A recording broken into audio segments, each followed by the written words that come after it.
Hello, everybody, and thank you very much for joining me today. It's Allan Laboucan with the Rocks and Stocks News Show. I've got another of my interviews of executives of junior mining companies.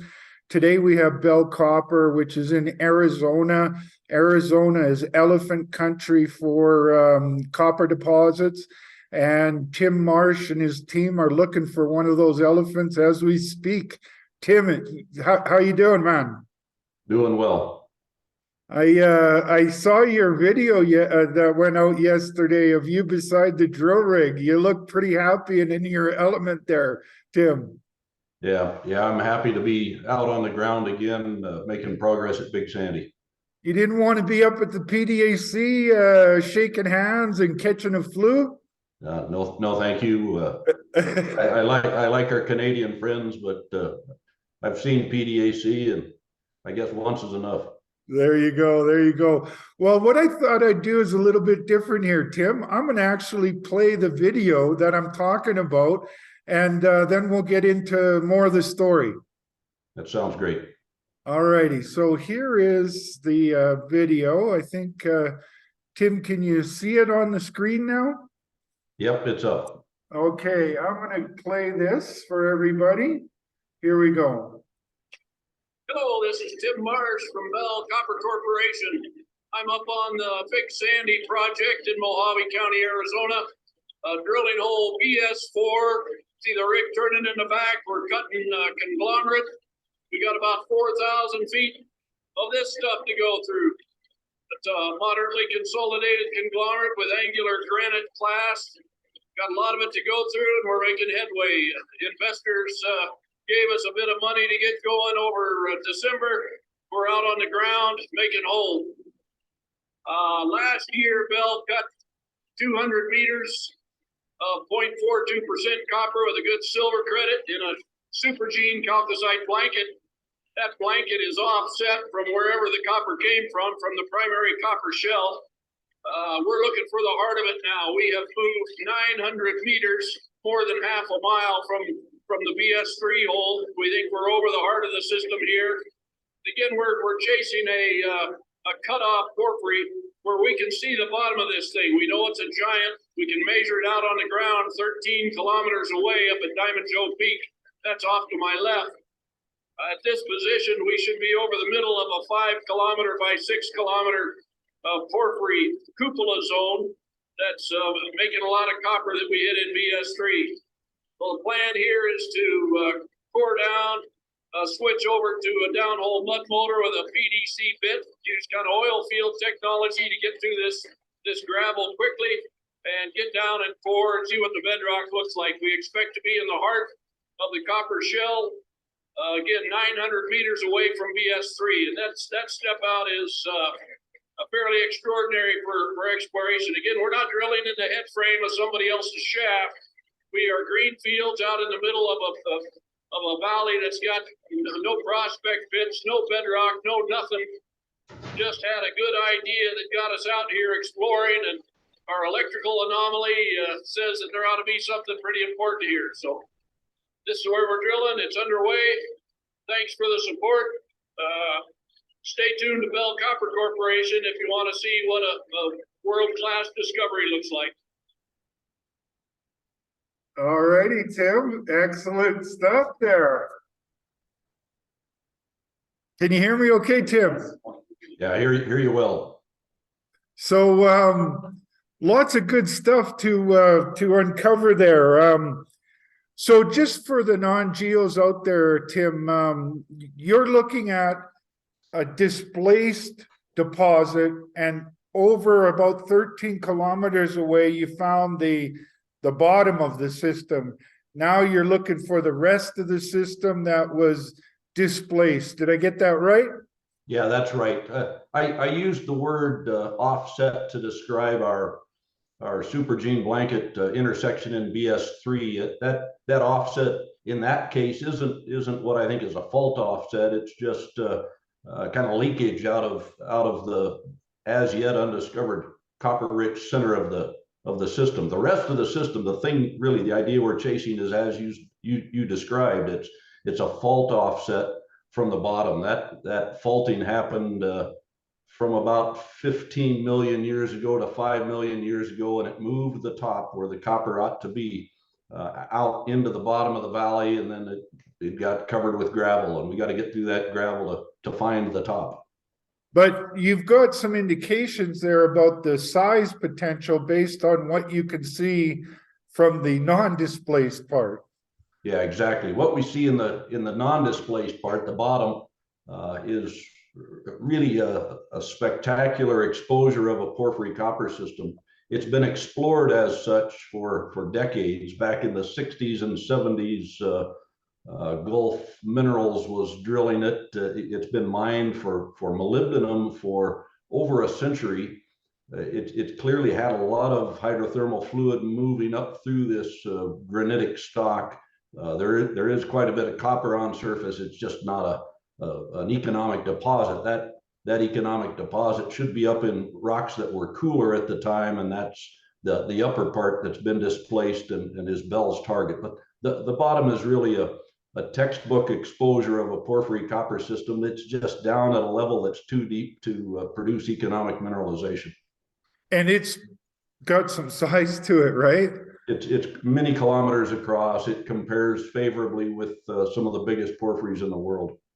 Wow. And so you mentioned Greenfield. You mentioned that this is as blind a target as you can look for, right, Tim? Yeah. So you've been at it for a while. Yeah, that's right.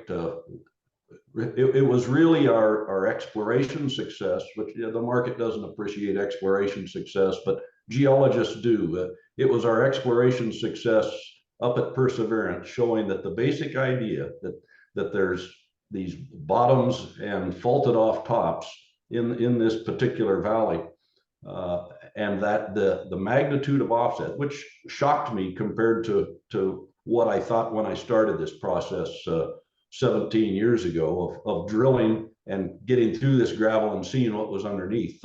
We now understand the magnitude of the offset is on the order of 13 kilometers. Once we had sort of established that from Perseverance, 30 kilometers to the north, we shifted down to the Big Sandy target and very quickly had success. We saw molybdenite and chalcopyrite and all the right kinds of alteration on our very first hole.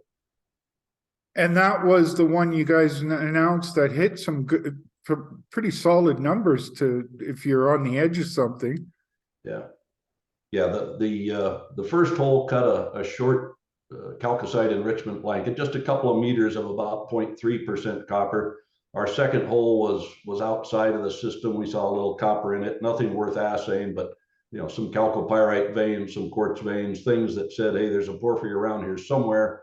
It was a mile step out from the first hole. We did a third or a second step out, a third hole a mile away from the first, and we got our BS3 intersection, 200 meters of 0.42% copper, 2.3 grams of silver, and we saw molybdenite, we saw bornite, a little bit of bornite, but quite a bit of this supergene chalcocite in a very clear supergene enrichment blanket setting underneath a leached cap. It was a classic porphyry intersection.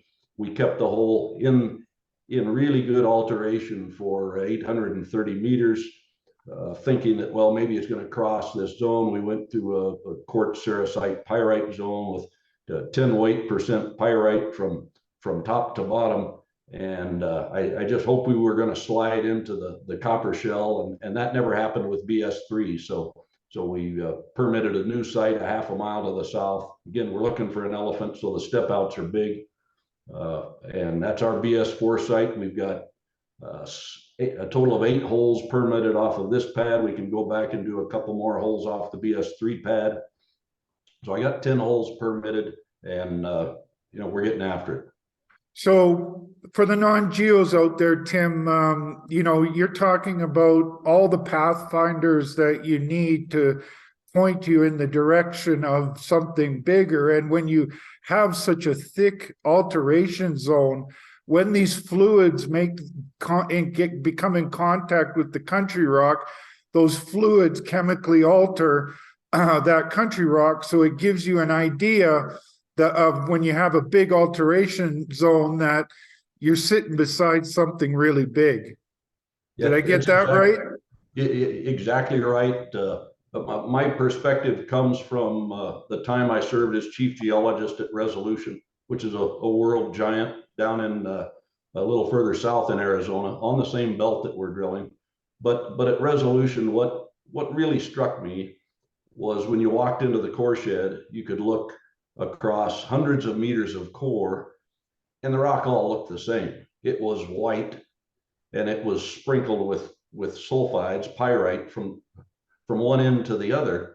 And it's that homogeneity of the rock.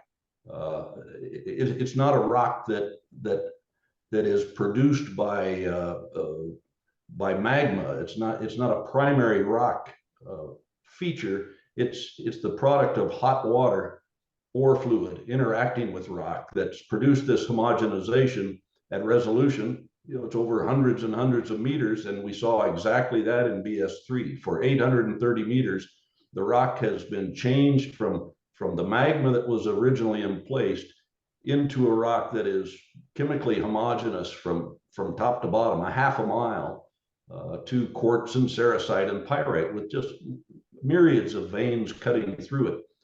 That homogenization, the scale of it, matches what we see back in the footwall, where there's this giant thing, 5 by 6 kilometers, that is altered and mineralized relatively homogeneously across that scale. That's what tells me we've got a giant system that we are uncovering at Big Sandy, and gives me the confidence to make large step outs like the half a mile we've made from BS3 over to BS4. So when you're talking about that kind of displacement and that kind of cover, you've had your work cut out for you, and you've used geophysics to see what you are looking for. Is that what you're talking about, Tim? Well, yeah, we employed quite early on magnetotellurics, an electrical geophysical method to map the electrical conductivity of the rock. We can't see through that gravel. Really the best clue we get are geochemical leaks through faults up the gravel, and we see copper at the surface in this gravel. And how it got there, one has to start using his or her imagination. But we also ran this magnetotelluric survey. Quantech got out on the ground about 6 months after we got the claims put in, and immediately we see this very electrically conductive patch of ground fell off the edge of the survey, and measured a couple of kilometers by a couple of kilometers.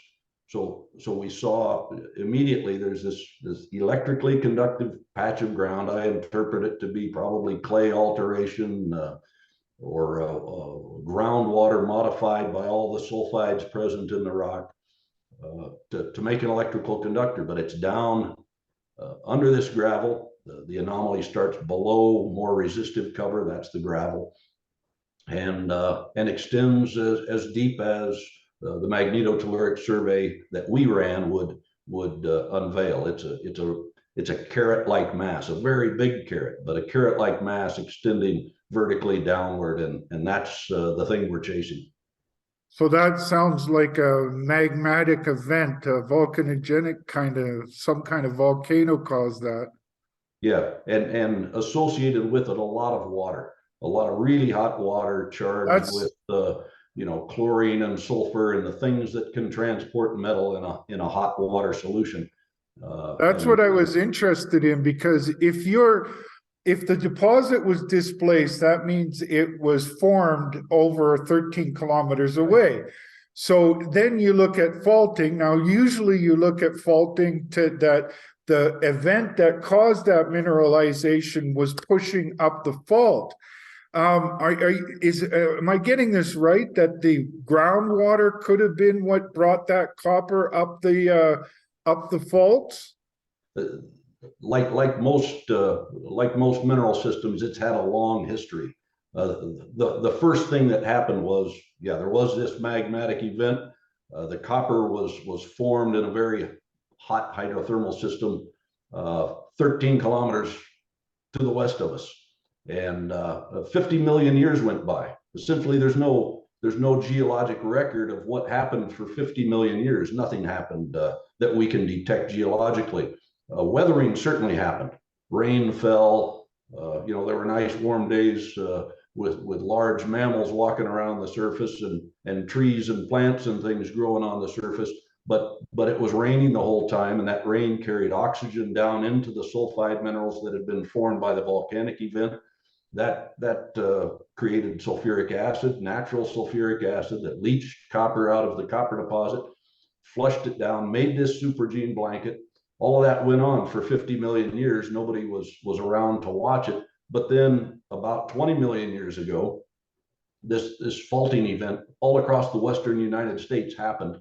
One of the many faults that are in the western US cut this porphyry system into two significant pieces and displaced it. After that, so just in the past few 100,000 or million years, just an eye blink in geological time, groundwater, cold groundwater circulating through this gravel has continued to leach copper from the displaced piece and brought it up through faults in the gravel to the surface where we can see it. So there's been multiple generations of faulting. The big one that happened 15 to 5 million years ago that scooted this thing over 13 kilometers, and then minor faulting that has formed passages for groundwater to continue to bring a little bit of this copper up to surface. I see it in the gravel and say, where in the heck did that come from? And that's no small feat, because what are you looking at? About how many meters or feet of gravel are you looking at there, Tim? It's anywhere from 2,000 feet over at BS2, nearly 4,000 feet at BS3. We think we can shorten that up by drilling right down the normal to the dip of the gravel. We can shorten that up maybe a bit, but I'm planning for 4,000 feet. I bought 4,000 feet of casing so we can put a good chunk of gravel behind steel before we start coring and see what that target looks like. So let's talk a little bit about the drilling technology that you're using to get yourself down to that where the copper should be in the bedrock. Yeah, we've done a lot of thinking about that. BS3 took us 7 months to drill what turned out to be a 6,600 foot hole, a bit over 2,000 meters. Half of that was in gravel, half of that was in porphyry, roughly, just roughly. But it took us a solid 3 months to get through that gravel. The gravel's not easy drilling, so we thought, well, we knew we would encounter granite boulders, sand, clay, just a wide range of hardness and consolidation of particles, and core drilling. We knew it would get us down there. We've done it before. This gravel is slightly consolidated. It cores fairly nicely, but it's a slow process. We thought, well, why don't we try kind of oil field technology? We'll build a very solid cemented steel cased collar, which we've completed now at BS4. We'll keep this loose superficial material behind that cement and steel, but then we'll come in with a downhole mud motor, which is what they use these days in the oil field to build these long, often deflected, bent holes. The main advantage of the process is that it's more or less continuous. You turn this thing on, and the bit rotates, the drill string doesn't. You have this device down near the bit called a mud motor, where it's like a windmill. It's like a windmill in a steel tube, and by pumping mud past it, causes the bit to rotate, and it'll rotate 120 RPM. And the bit is different from the coring bit that we use. It's a full face bit. It grinds up the entire circumference of the hole, the entire diameter of the hole, and turns it into cuttings. And then the mud that's used to turn the mud motor flushes out the cuttings from the face of the bit and brings it back to the surface.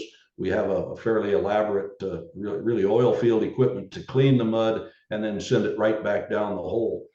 So unlike core drilling, where we advance the hole 10 feet, stop the process, run a retrieving system down through our pipes to grab that 10 feet of core, bring it back up to surface, and then start all over again. Instead of it being this incremental 10-foot by 10-foot process, it's essentially continuous. All we do is every 10 feet we add a new rod and keep going. So we expect the penetration rate overall to be higher. That's our hope. It's an experiment, no question about it.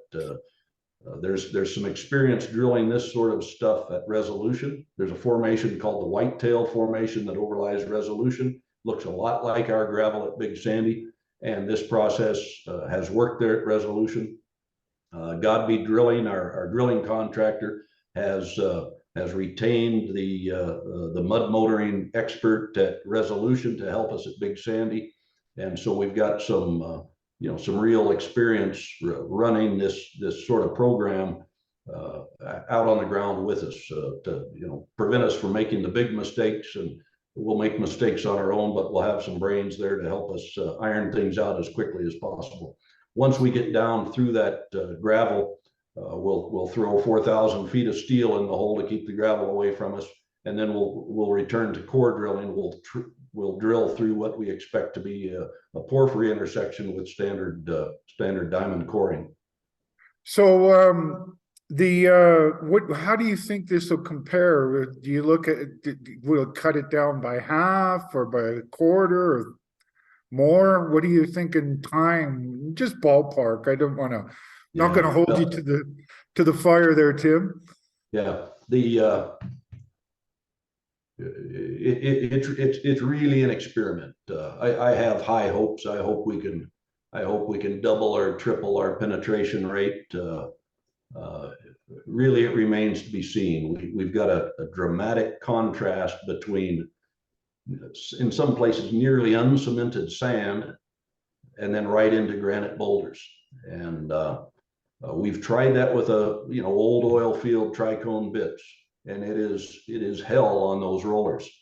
You lose a roller in a cone, they're armored with tungsten carbide buttons all over them, and then you got to drill that thing out, or you got to push it to the side, or you got to catch it in a finger basket. The tricone rollers just don't work in this stuff. We've proven that beyond a shadow of a doubt. But modern polycrystalline diamond compact bits with these PDC cutter inserts, we believe they can make it through this granite. They have at Resolution, and also they'll turn the sandy matrix of this stuff into mud lickety split. And really what we hope is that it will improve our penetration rate dramatically through the gravel, so we can really get down and spend our time coring the copper mineralized material, or what we hope to be copper mineralized. Now, you've mentioned Resolution, and Resolution's quite an elephant. What are the similarities? How deep is Resolution? What kind of grades are they looking at Resolution? You worked there, so you have some experience. Yeah, the age is roughly the same. Ours is dated at 74 million years. Resolution is probably 63 million years. They're all part of the same volcanic belt that crossed Arizona from northwest to southeast back when dinosaurs were walking around. It's very much like Chile is today. There the volcanoes are smoking, and our volcanoes in Arizona, at least these ones, are long dead. But so the age of the systems is similar. The depth on Resolution is greater. They're down. They start seeing copper at 1,400 meters. Gets serious at 1,500 meters, and continues down in many cases to 2,000 meters plus. So depths on average are greater at Resolution, but you still have to get through some pretty tough ground to get to the copper. And so that similarity, trying to figure out how do we get through this in our case, 1,000 meters, 1,200 meters of cover as quickly as possible. That's important. Did they use geophysics at resolution, like to get an idea of what they were looking at? Not really. The discovery at resolution, if you think about it, from a geologist standpoint, it took about 120 years to find resolution. It cropped out, or I believe a piece of it cropped out as a vein. It was recognized as a silver bearing vein on the surface, and then by mining, very productive mining for 100 years, they got back a couple of miles much closer to where resolution is, and saw, hey, things are changing in a way that suggests these cracks filled with high-grade copper in the old magma mine might just be leaks out of something bigger out in front of us. And the geologists that worked for Magma Copper Company in the 90s, when that mine was last active, said, hey, let's throw some holes out in that direction, flat holes, but they were drilled from 4,000 feet below surface. They had the advantage of those underground workings. They weren't looking top down with geophysics looking for this deep thing. They slid into it from the side, really. And it was just by dropping the hole to a minus 22. Nobody I know drills minus 22 holes unless you're underground. That's where they were. And that went across the top of it. And from then on, it was drilling long vertical holes from surface that showed just how big and high grade that thing was. Well, that's a heck of an analog you got there. Looking for another resolution, Tim. We have an advantage in that we can see the bottom. We have every reason to believe that the scale is large enough to support a copper deposit the size of resolution. And obviously that would be some underground bulk mining. If I'm not, we're still got to find it first, but is that what you would be looking at here? But we did testing with our BS3 intersection. We got a pretty nice intersection, 200 meters of 0.42. It was all chalcocite. The chalcocite was plated onto the rims of pyrite grains. So we said, hey, let's take this stuff, send it off to Lakefield in Ontario, and just show the world that not only did we find some copper, but we can also get it out of the rock. And so I asked them to do two banks of experiments, one to make sure it was recoverable by flotation. They did. They produced a real nice copper concentrate. I got packets of it right here. It's 25% copper. Any smelter in the world would be happy to dump it into their smelter. And that's through flotation. What's that? Flotation. Yeah, flotation. So it responds to flotation like chalcocite has forever. It's a very floatable material and makes a nice clean copper con. The deleterious element concentrations are low. Smelters would love to have what we drilled in BS3. We also ran another bank of experiments to see if, hey, maybe this stuff is leachable. Well, it is. We ground it up, put it in bottles, rolled it in weak sulfuric acid, and we can get 96% of the copper out of that 200-meter intersection with a weak sulfuric acid leach. So that, at least at this very early stage, opens up another possibility for extraction via in situ mining. Maybe Big Sandy turns out to be a well field and not a block cave underground mine. So with our discovery hole, third hole in the program, we see opportunities for developing two different extraction approaches. That's I sure like that analogy to resolution. You guys, and you've got experience there, Tim. So I can understand why you're so excited about this hole. And you're not out there fiddle farting around like a lot of juniors will do, like incremental step outs. You're going for the gusto. You're going for the heart of it in this drilling. Yeah.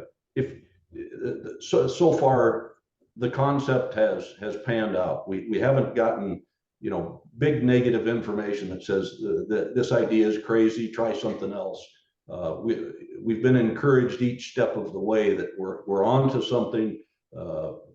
the evidence is strengthening dramatically, you know, from hole to hole. Another thing that we've done, you know, we're looking at markets right now. We see automakers scrambling to secure supplies of important metals. Copper is absolutely right down there at the bottom of the food chain. If you're going to have lithium batteries driving cars, you better have a lot of copper to connect all those electrons, make sure they can get where they're going. And from the source of the power to those batteries, windmills, solar plants, nuclear power plants, gas turbine generators, whatever you got, you have to have copper. Right now, the molybdenum market is on fire. And you know, one of the first minerals that we found at Big Sandy was molybdenite. Really nice crystals of hexagonal crystals of molybdenite. So we know just because the very first product out of this root zone, 13 kilometers away, 100 years ago, was molybdenum to make German armaments very strong. We had to destroy those armaments, but it was American molybdenum in that German armament that you know, made it strong. We know we've got it at Big Sandy. We found it in the top. We see it in the bottom. It's been mined from the bottom. We know it's going to be important in the story. One of the things I did when I saw the molybdenite in BS1 was to send it off, get it age dated. Molybdenum carries the element rhenium, which is a strategic element used to keep really hot things from melting. Like imagine the turbines in a supersonic airplane. You know, they don't melt in that exhaust stream because they have rhenium in the turbine blades. So if you're running gas turbine electric generators or turbine engines in jet airplanes, you have to have rhenium. And when we sent our molybdenum to the lab for dating, the scientists at the lab called back and said, "Tim, you about broke our mass spectrometer. It was so loaded with rhenium, we had to clean the thing up, rerun the sample in a diluted form." Our molybdenite ran nearly 1% rhenium, which is almost unheard of in other deposits around the world.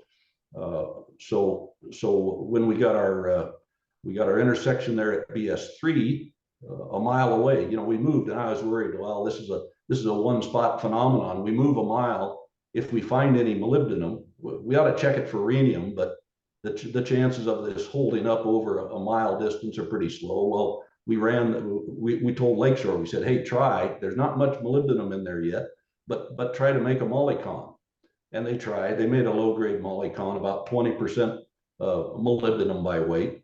And I said, test it for rhenium. And they did. And they said, Tim, if this were a commercial grade molycon, typically it will run 50% molybdenum, not 20% like our sample. But they said, if you can get a 50% molycon out of this thing, it'll run about 1,800 ppm or 0.18% rhenium.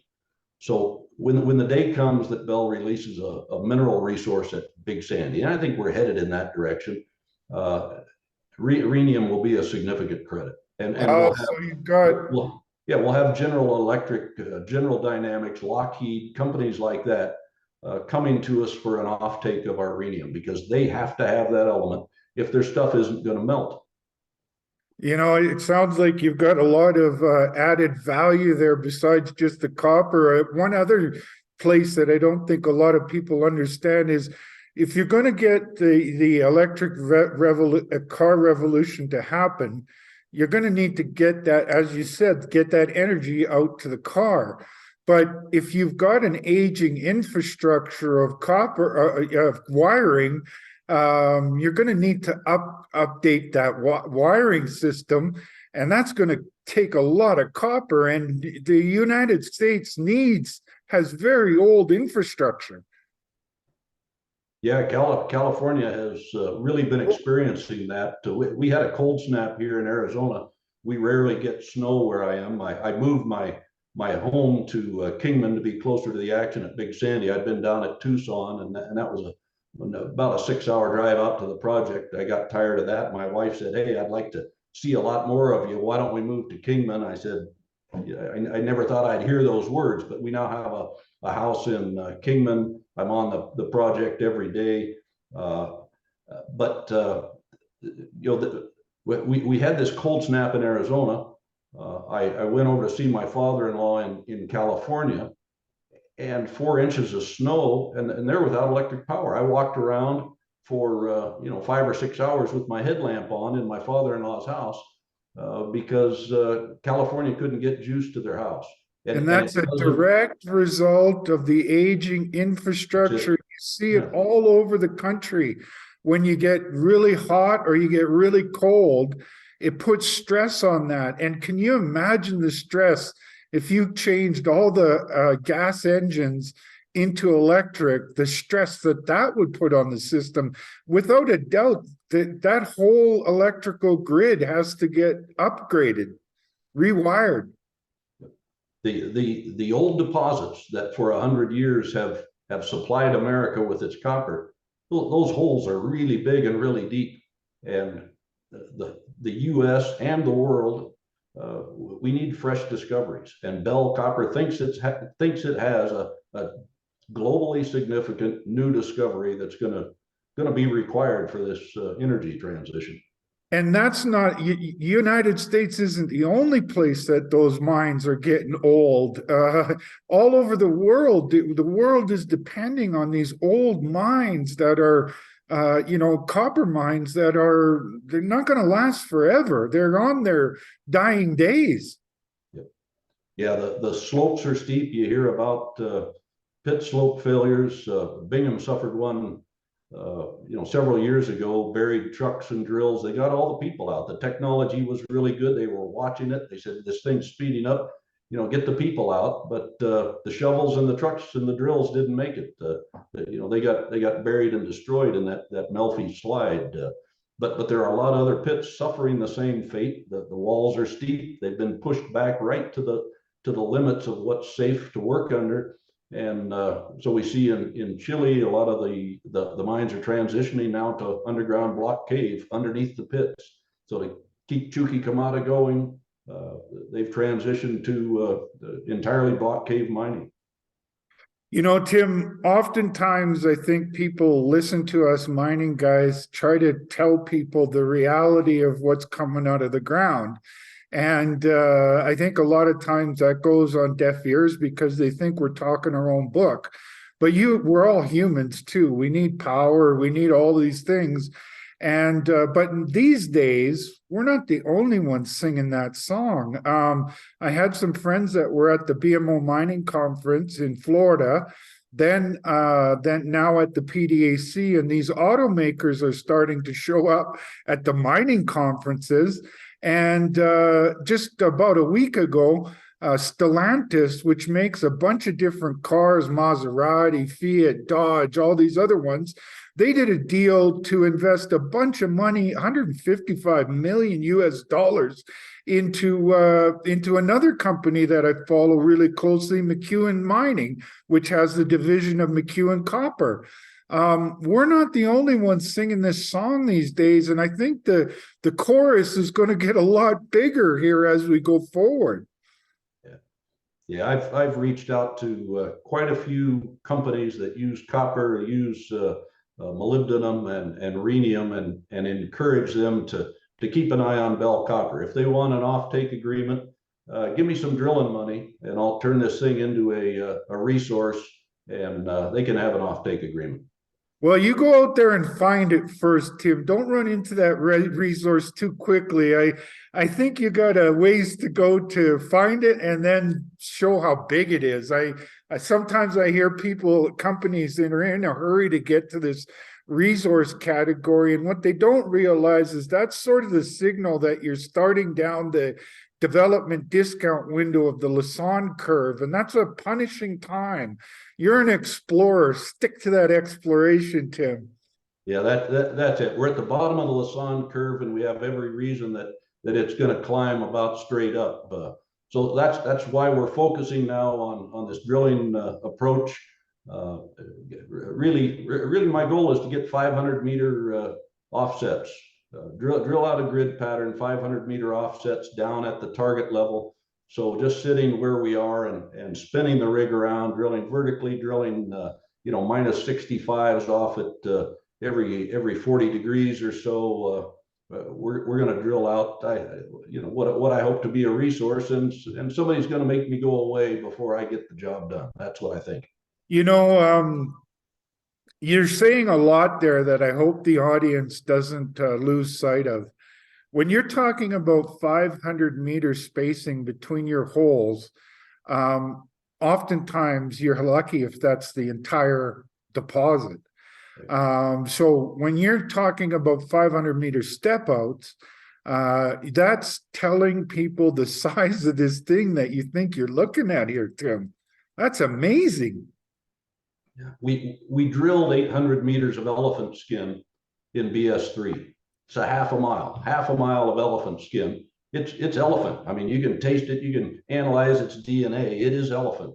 And we know elephants just aren't a pile of skin. There's an elephant inside of that skin, and that's what I'm looking for. I'm going to hit it with BS4, I think. If I don't, I'll hit it with BS4A off of the same pad. And you know what that looks like because you worked on an elephant at Resolution. Yep. Yeah, they're predictable, and the scale of what we've found so far says when we find the copper shell, it will be of significant size.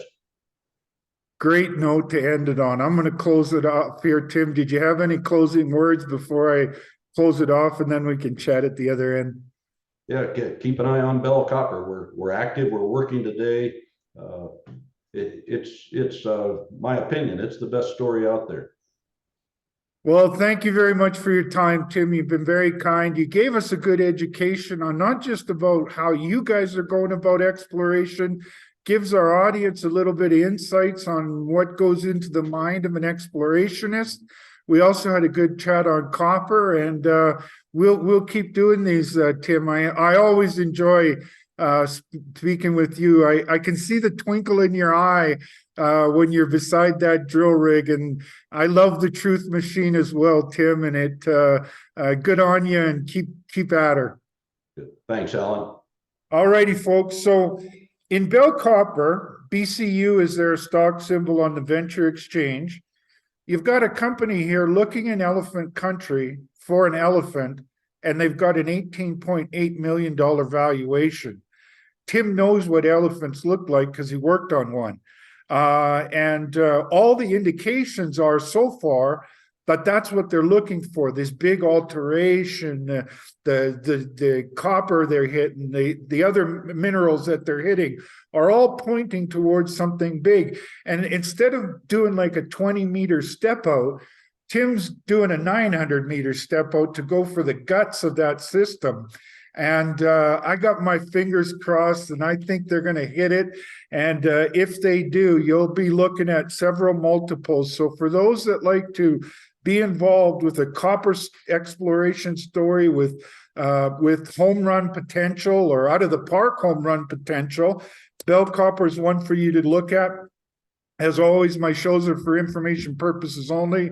Important for you to do your homework, speak with your financial advisors, go check out their website, and do some homework on the old internet there. Check out Resolution Copper. Look out the statistics for that. Look at where it is in the relative to the surface. And I think these guys are onto something real serious here. So do your homework on them, and we'll talk to you soon. Have a great